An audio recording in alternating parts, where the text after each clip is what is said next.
Gente, ontem o presidente da Assembleia Legislativa do Rio, o deputado Jorge Pisciani, defendeu o ex-governador Sérgio Cabral. Decisão judicial não se discute, né? Ele terá a defesa dele, eu acredito que ele provará sua inocência. Orlando, para Manaus, para João Pessoa, para Fortaleza, bom dia Belo Horizonte, que eu estou aqui na capital mineira maravilhosa, bom dia para Salvador, para Brasília, para Vitória, bom dia Rio de Janeiro, Porto Alegre, Curitiba, São Paulo, faltou algum? Não, né? Tá tudo certo. Então vamos em frente. Minha gente, olha, hoje o dia é muito importante para a gente acompanhar o noticiário político, porque fatos que vão acontecer no âmbito judicial terão forte impacto no noticiário político e nos desdobramentos das operações contra a corrupção em andamento no país. O Tribunal Regional Federal da 2ª Região, com sede no Rio de Janeiro, vai julgar o pedido de prisão, vai apreciar o pedido de prisão formulado pela Procuradoria-Geral da República contra os deputados Jorge Pisciani, Paulo Melo e Edson Albertassi. Esses são 3 grandes tubarões do PMDB, deputados estaduais. O partido atua e forma uma quadrilha com grande poder no estado do Rio, o 2º estado em importância econômica do país, ex-capital da República, capital do Império, capital da colônia, cidade que é a porta de entrada do turismo internacional e, sem dúvida, a cidade brasileira com maior visibilidade fora do Brasil. Portanto, é uma vitrine do que acontece por aqui.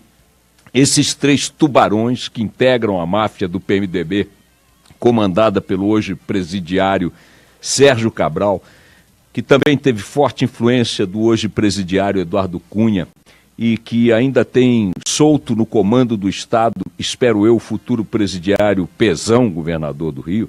Esses 3 deputados tiveram pedido de prisão solicitado pelo Ministério Público Federal nas últimas horas, anteontem, em função de uma operação, a Operação Cadeia Velha, que expôs e está investigando a ação da quadrilha dos ônibus, fortemente articulada, com a movimentação de milhões e milhões e milhões de reais em propinas no ambiente legislativo e executivo do Estado do Rio, num modelo de operação que se repete em muitos outros estados, em muitas outras cidades, onde as empresas de ônibus atuam num ambiente de plena promiscuidade com esses outros setores que decidem tarifas, setores que decidem concessões de linhas, setores, enfim, que regulam serviços dos quais você, cidadão e cidadã, dependem todos os dias. Essas figuras, esses tubarões, esses mafiosos, eles não foram presos ainda porque o Tribunal Regional Federal ainda não apreciou o pedido de prisão da Procuradoria-Geral da República, coisa que deve fazer hoje. E há uma movimentação, que até o jornal o Globo denuncia hoje, numa reportagem do Jefferson Ribeiro e do Marcelo Remígio, que a Assembleia Legislativa, com os demais parceiros morais dessa trinca de corruptos, já articulam convocar uma sessão extraordinária em menos de 24 horas, depois da decisão do Tribunal Regional Federal do Rio. Caso os desembargadores federais mandem prender Jorge Pisciani, Paulo Melo e Edson Albertassi, para tornar nula a ordem de prisão. Então vejam o grau de ousadia e de articulação que está acontecendo na política do Rio de Janeiro, que é um retrato do que acontece na política do país e que só não vai acontecer, ou talvez só não aconteça, se a pressão popular, se a reação da sociedade, da mídia, enfim, de todos os outros setores que puderem se mobilizar, fizerem uma barreira, um obstáculo que não possa ser ultrapassado pelo poder e pela articulação desaforada da classe política do Rio de Janeiro, dominada, repito, por uma quadrilha formal, tentacular, que é o PMDB do Rio de Janeiro, que não difere em medida expressiva do PMDB do Brasil inteiro. Vejam que quando a gente diz que algo como isto pode acontecer, ou seja, um tribunal determinar a prisão de figurões da máfia política e os seus aliados na máfia política reverterem essa decisão da Justiça em menos de 24 horas, que é o que está sendo articulado no Rio, a gente não está diante de um panorama que pareça tão estranho, ou que seja tão estranho assim, na realidade nacional em relação à corrupção. O ex-governador do Mato Grosso do Sul, por exemplo, o André Puccinelli, foi preso com o filho dele, o Andrezinho, também há menos de 2 dias, por envolvimento em casos, em operações de corrupção, que desviaram 235 milhões de reais para os cofres da máfia por ele operada no Mato Grosso do Sul. Pois menos de 48 horas depois, os dois, o ex-governador e o filho, já estão soltos sequer com o uso de tornozeleiras. Desta vez foi o próprio Tribunal Regional Federal da Terceira Região, com sede em São Paulo, que lhes concedeu liberdade com essa velocidade astronômica. O sistema prisional brasileiro está cheio, lotado, milhares de presos que não conseguem apreciação de seus apelos, de seus pedidos, suas progressões de pena ou seus julgamentos, mas estes figurões da política, estes figurões das máfias que dominam o Brasil, conseguem benefícios com uma rapidez astronômica ou deles se libertam também, dos castigos se libertam também com velocidade idêntica. Eu fico me perguntando, Barão e Carla Bigatto, se o Puccinelli foi solto 24 horas depois, a despeito do escândalo de que está sendo investigado, de duas uma. Ou ele não tinha que ter sido preso, e nós estamos diante de uma operação das polícias e dos procuradores, dos promotores e tudo mais, fundamentada em nada, essa gente está brincando, ou ele tinha que ter sido preso, e aí quem não pode soltar é a justiça 24 horas depois. Porque esse tipo de ida e vinda, diante de cifras tão escandalosas, afronta a população.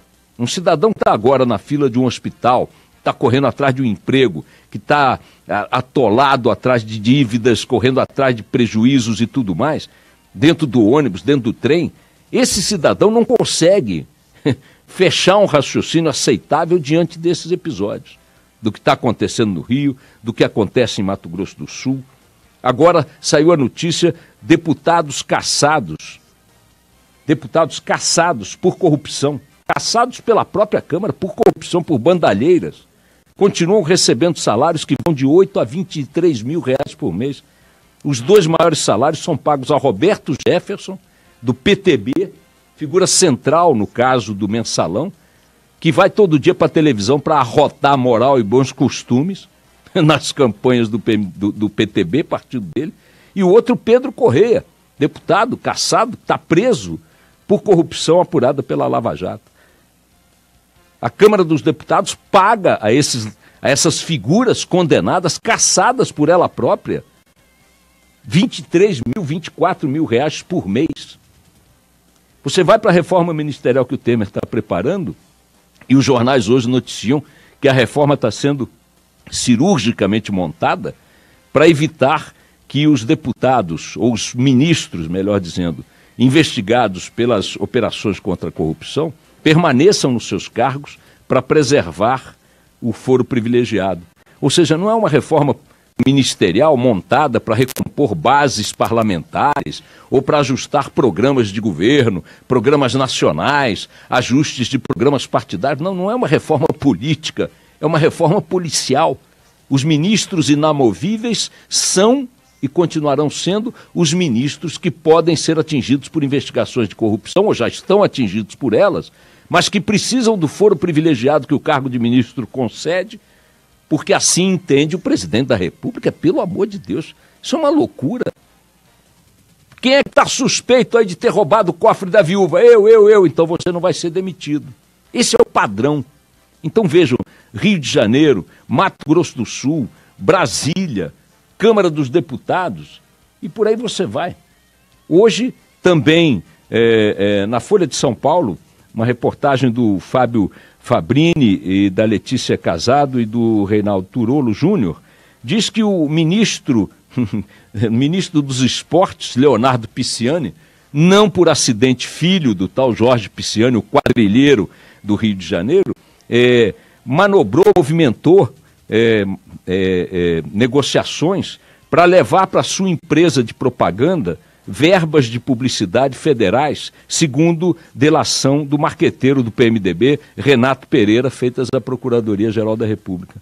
Agora, para a cereja do bolo, meu caro Barão, você sabe qual é o nome da empresa de propaganda do ministro Leonardo Pisciani, cujo pai pode ser preso hoje e o irmão está preso desde anteontem? O nome da empresa dele? Prole. É Prole.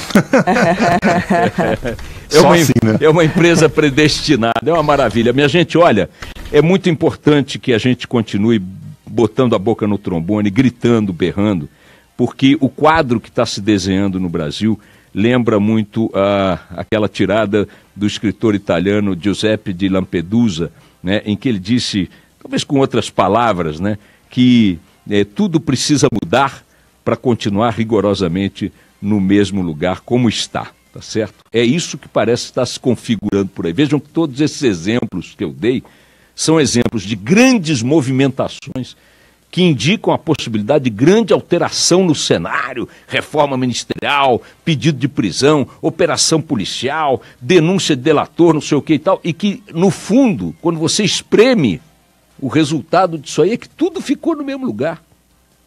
As figuras continuam soltas, as figuras não são presas, as figuras continuam ministros, as figuras continuam mandando, as figuras continuam intocadas e recebendo salários da Câmara dos Deputados. No Brasil, tudo precisa mudar, ao contrário do que preconizou Lampedusa, para mudar mesmo, porque do jeito que está, não dá.